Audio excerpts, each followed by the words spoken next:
안녕하세요. 소아시아년 병인 박사 이혁재 원장입니다.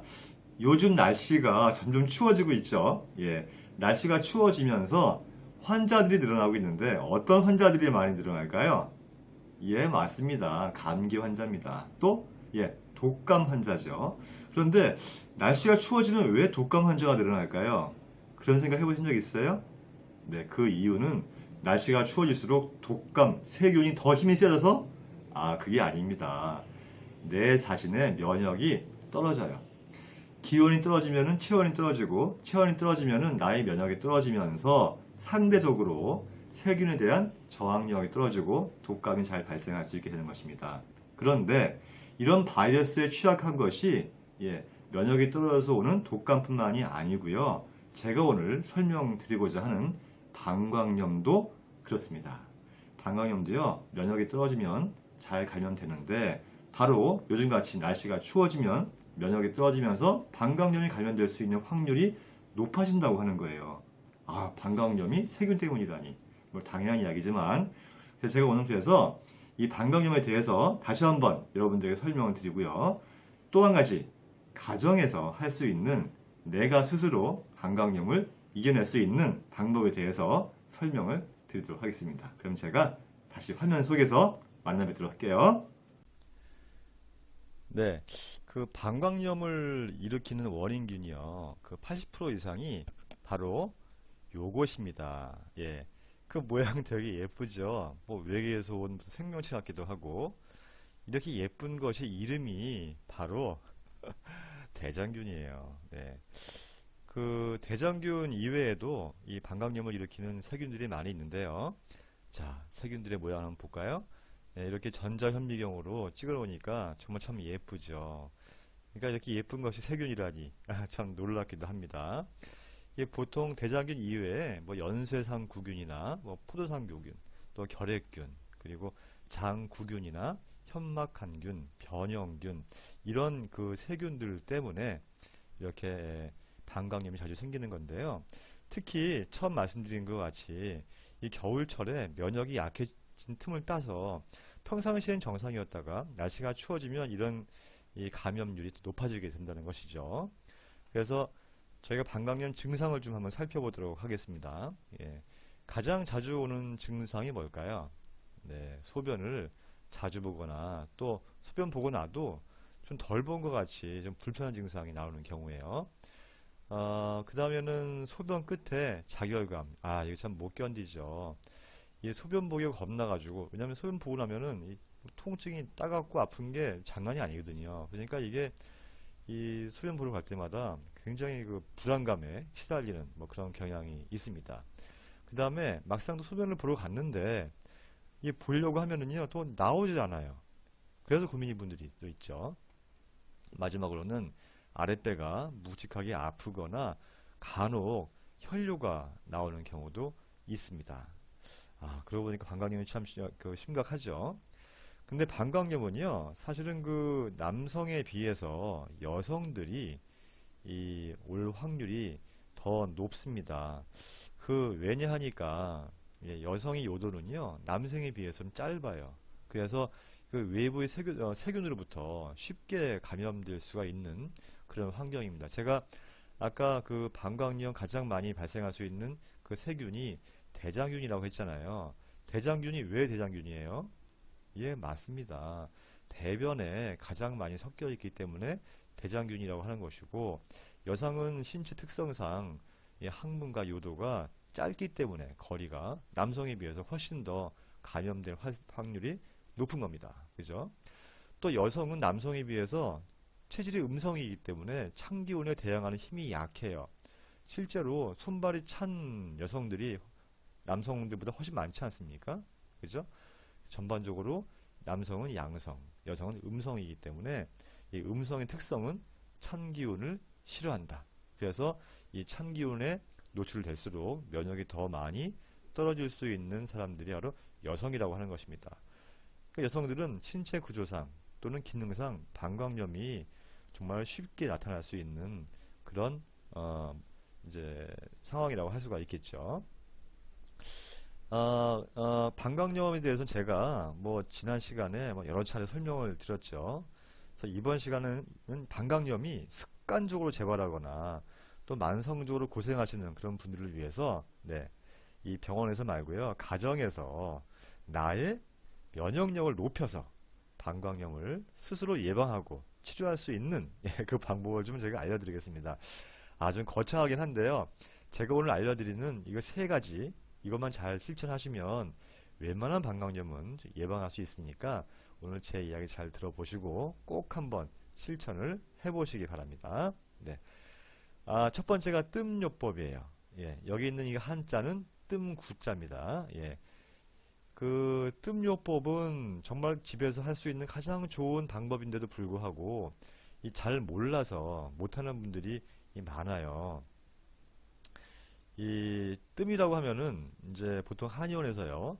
이렇게 재료가 이 쑥이 필요하죠. 예. 그 다음에 향이 필요해요. 이게 쑥에다 말아가지고 향 끝에 불을 붙여서 이런 식으로 예.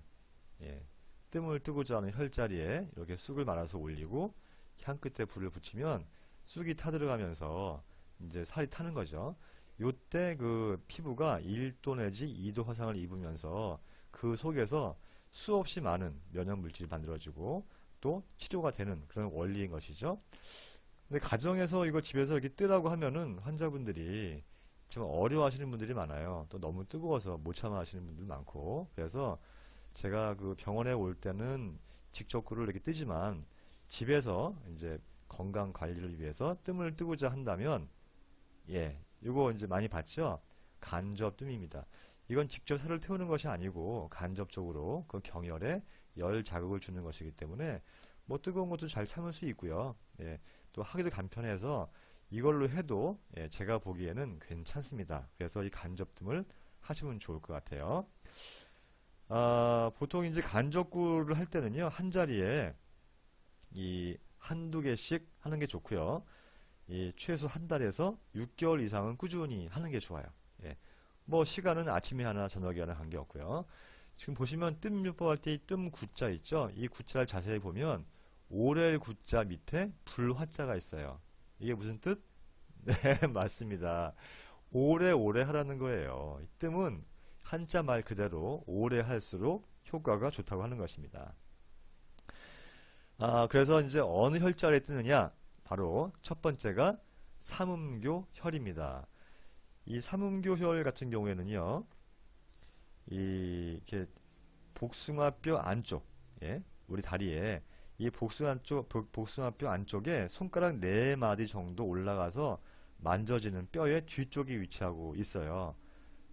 이렇게 말만 들어가지고는 잘 모르겠죠? 제가 이 동영상을 보여드리겠습니다. 보시면, 보세요. 손가락 4마디를, 예, 이렇게 해서 눌러서, 예, 이렇게. 예. 잘 아시겠어요? 한 번 더 보여드릴까요? 자, 봅시다. 자, 네. 이렇게 해서,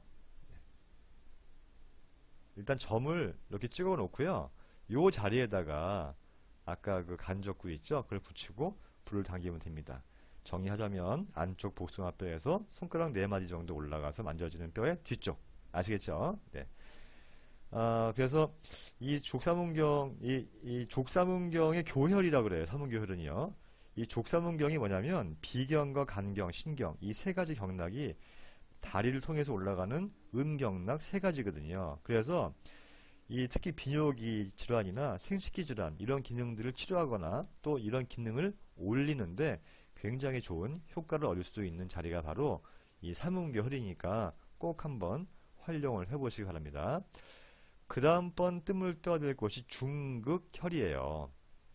이 중극혈은요, 이 몸 전면의 정중앙을 지나는 선에서 이 배꼽을 기준으로 사촌, 내치죠. 내치 아래 치골 정중앙에서 2cm 위쪽에 위치하고 있는데요. 이게 방광염과 요도염, 전립선염 등에 반드시 치료해야 될 경혈입니다. 제가 그림을 보고 설명을 드릴게요. 자, 보시면요. 여기가 배꼽이죠. 여기가 치골이에요. 그럼 배꼽, 치골을 연결한 선이 이렇게 똑바로 정중앙 선이죠. 이걸 인맥이라고 하는데 이 줄을 딱 긋고 그 다음에 이렇게 여기 치골, 치골 바로 위에 선을 긋고 여기서 2cm 위에 다시 선을 그으면 바로 이 자리가 중극혈이에요. 다시 볼까요? 여기 지금 뜬 자리가 보이죠? 이 자리가 중극혈인데 이 자리에다가 직접 뜸을 뜨면 좋지만 가정에서는 간접뜸 기구를 가지고 여기 올려놓고 이렇게 불을 붙이면은 따뜻하게 뜸을 뜰 수 있게 되는 것이죠. 그래서 제가 처음 설명드린 이 삼음계혈과 중극혈 이 두 가지 혈을 이제 하루에 한두 번씩 꾸준히 한 6개월 정도 하시면은요 정말 방광염 좋아집니다. 그리고 삼음계혈과 중극혈은 방광염만 좋아지는 것이 아니고요 여성들 만성적으로는 생리불순, 생리통, 하열, 냉대하증 이런 증상 치료하는 데도 굉장히 좋은 혈이니까 반드시 기억하시고 꼭 한번 해보시기 바라고요. 방광염이 아니더라도 여성들한테는 기본적으로 좋은 자리예요. 그러니까 꼭 한번 활용을 해보시기 바랍니다. 그 다음에는 이제 그 방광염에 도움이 되는 한방 약차를 설명을 드리겠습니다. 자, 정말 찻잔도 예쁘고, 이건 녹차 사진인데요. 참 예쁘죠, 그죠? 근데 녹차만 좋은 약차가 아니고요. 방광염에 특별히 좋은 약차가 있습니다. 바로 뭐냐면 이 두 가지입니다. 얼핏 봐가지고는 이게 뭔가 잘 모르겠죠? 이게 뭐 약초 전체를 보는 게 아니고 이거를 말려서 썰어서 이렇게 건조를 한 거를 이제 보여드리는 거기 때문에 얼핏 봐서는 잘 모를 수 있어요. 그래서 이 위에 게 이게 목통이라는 약재고요. 이 아래 게 복령, 백복령이라고 하는 약재입니다. 이 두 가지가 방광염에는 굉장히 도움이 되는 한방 약차가 되겠습니다. 우선은 첫 번째로 제가 이 목통차에 대해서 설명을 드리겠습니다. 좀 크게 보니까 좀 선명하죠. 이 목통차는요, 이 목통은 으름나무의 덩굴입니다. 이것을 이제 썰어서 말려서 이렇게 만들어서 이제 목통 차로 사용을 하는 것이죠. 근데 목통은 성질이 좀 찬 편이에요. 또 독성이 없고 또 쓴맛이 납니다. 이 성질이 차면 기본적으로 염증을 제거하는 그런 성격이 있어요. 그래서 주로 방광염 초기에 열이 나고 또 소변이 잘 나오지 않고 또 소변 끝이 따끔거리고 또 자결감이 있고 이런 분들 있죠. 또 소변 색깔이 진하게 나와요. 열이 있으니까. 또 열 때문에 갈증이 있고 대변도 단단하고 이럴 때 이런 증상이 있을 때 이 목통차를 사용하게 되면 열을 다스리고 염증을 다스리면서 소변을 시원하게 해줘요. 그래서 소염작용이 있고 어떤 경우에는 예전에 그 임질 같은 병 있죠. 임질. 요즘에는 항생제를 쓰지만 예전에 임질이 있을 때 이 목통차를 많이 사용을 했어요. 그 정도로 소변 주위에 발생하는 방광 주위에 발생하는 많은 염증성 질환들을 치료하는데 좋은 약재가 바로 목통차입니다. 그 다음에 그리고 이제 먹는 방법은요. 이 잘 말린 목통 10g을 이 물 500g에 넣고 끓여서 200cc 정도 나오게 해서 한 3번 나눠 마시면 됩니다. 뭐 꼭 뜨겁게 마실 필요는 없고요. 한 미지근한 상태에서 마시면 됩니다. 두 번째는 이제 이 복령차입니다. 복령. 이 복령은 이제 죽은 소나무에서 기생하는 일종의 이렇게 이 버섯 같은 거죠. 균류죠, 균류. 그런데 이 복령은요, 맛이 담담하면서 독성이 없어요. 맛이 담담하다는 것은 이 차갑지도 않고 뜨겁지도 않고 좀 평한 성격을 가지고 있어요. 그래서 이 방광염이 만성으로 진행되면서 이 열이 가라앉았는데 기운은 없고 이랬을 때 쓰는 거예요. 그래서 방광염 초기와 같은 통증은 별로 없는데 이 소변이 시원하게 나오지 않고요. 또 아랫배가 묵직하게 기분이 나쁜 증상이 있을 수도 있고 변비는 없고요. 대변은 비교적 무르게 나올 때 사용을 합니다. 그러니까 결국은 이제 이거는 초기 증상이 아니고 방광염이 만성으로 빠져가지고 몸이 좀 식었을 때, 또 그리고 또 비위 기능이 약해져서 또 이게 밥 먹는 것도 시원치 않고 기운이 없고 할 때 이 비위 기능을 튼튼하게 해주고요. 또 면역력을 올려주는 작용을 합니다. 그리고 몸 안에 습을 제거해서 몸이 무겁거나 관절이 아프거나 이런 증상을 치료하고요. 또 소변을 시원하게 볼 수 있게 도와주고 또 이게 심신에 그러니까 몸과 마음을 편하게 해주고 특히 정신적으로도 마음을 편하게 해주는 그런 작용이 있어서 이 안신, 정신을 편하게 해주는 그런 작용도 있는 약이니까 굉장히 좋죠. 깜짝 놀랐을 때, 놀란 가슴이 진정이 안 됐을 때도 이 복령이 굉장히 좋아요. 또 습관적으로 몸이 붓는 분들이 있죠. 기운이 없으면서 몸이 붓는 분들, 이런 분들한테도 이 복령이 좋아요. 제 말씀 들어보니까 당장 이거 드셔야겠다는 생각 안 드세요? 예. 역시 이 복령차를 먹는 방법은 잘 말린 복령 10g에다가 물 500cc 넣고 끓여서 200cc 나오게 한 후에 하루 3번 나누어서 마십니다. 자, 제가 오늘 설명해드린 이 묵통차와 복령차 꼭 한번 해보세요. 네, 열이 많고 실증일 경우에는 묵통차, 열은 가라앉고 기능이 약해서 오는 허증일 때는 복령차. 똑같은 방광염, 소변이 잘 나오지 않고 힘들더라도 몸 상황에 따라서 이렇게 선택해서 드실 수가 있는 겁니다. 다음은요, 이 방광염을 잡는 도인술에 대해서 설명을 드리겠습니다. 이 도인술은 예로부터 이 건강을 위해서 이 해왔던 건강 운동법이라고 생각하시면 됩니다. 그래서 이 도인술 첫 번째는요, 똑바로 누운 자세에서 천천히 쉬음호흡을 하고요. 그리고 숨을 들이마실 때는 코로 들이마시고 내쉴 때는 입으로 내쉬는 거예요. 이렇게 몸과 마음이 충분히 릴렉스가 되고 안정이 된 다음에 다음의 동작을 하시는 거예요. 제가 그림을 보면서 설명을 드리겠습니다. 자, 손바닥을 열심히 비비죠? 손바닥을 열심히 비비면 어때요? 열이 나겠죠? 그 열이 난 상태에서 방광 주위를 이렇게 돌려가면서 마찰을 해주는 거예요. 지금은 이제 옷을 입고 사진을 찍기 위해서 옷을 입고 했지만 집에서는요, 옷을 벗은 상태에서 직접적으로 피부에 손바닥에 닿을 수 있게 하시면 됩니다. 제가 한 번 더 보여드릴게요. 자, 봅시다. 손바닥을 비벼서 따뜻하게 한 후에 이렇게 비워주는 거예요. 너무 쉽죠? 이 정도의 동작만으로도 방광염이 좋아질 수 있다니 놀랍지 않으세요? 그러니까 실천을 해보세요. 실천을 하는 사람과 하지 않는 사람은 엄청난 차이가 있는 것이죠. 이렇게 첫 번째 도인술을 했으면 이 두 번째 도인술이 있습니다. 이건 뭐냐면요, 양 무릎을 쭉 핀 상태에서 다리를 모아서 우측으로 누워요. 그 다음에 좌측 손으로 우측 서해부를 따라서 아래 위로 누르고 문지르고 합니다. 그 다음에 방향을 바꿔서 또 왼손으로 똑같이 해주는 거예요. 말만 들으니까 잘 모르시겠죠? 그럼 제가 그림을 보면서 설명을 드리겠습니다. 자, 봅시다. 자, 옆으로 눕죠? 다리를 쭉 펴고 오른쪽으로 누워서 이렇게 손으로 눌러주는 거예요.